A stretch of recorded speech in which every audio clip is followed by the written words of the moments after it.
footballgameplan.com, where football makes sense. I'm Emory Hunt, the czar of the playbook. Sit next to Rafael Fernandez, and we're bringing you the top 5 sleepers in fantasy football at the quarterback position. So let's start with the number 1 sleeper at the quarterback position. And I'm willing to bet that number 1 is not Dave Craig, who should get some consideration for the Hall of Fame.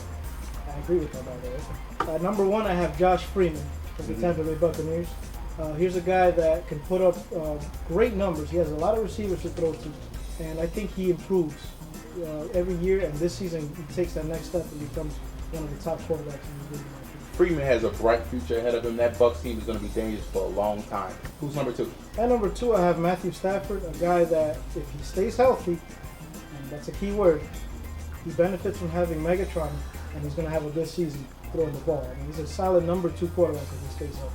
And they added Titus Young, and they also have 2 good tight ends in Tony Scheffler and Brandon Pettigrew. So the pieces are there for Stafford to have success.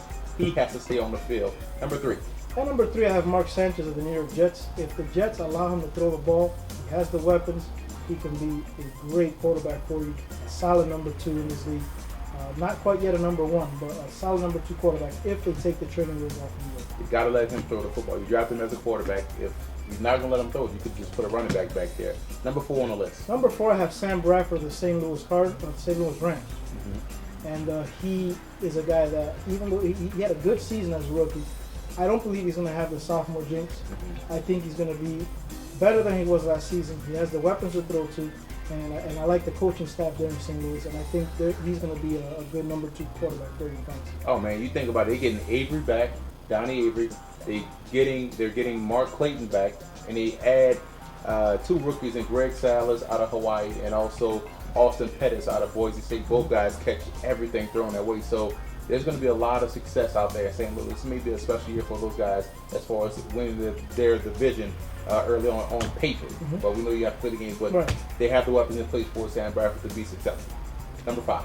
At number 5, I have Ryan Fitzpatrick, and here's a guy that may not be the best quarterback in the league, but fantasy-wise, he puts up numbers. And the Bills might be the team that will be the same as last season, more than any other team in the league. So if that's the case, then Fitzpatrick is going to put up good fantasy numbers for you.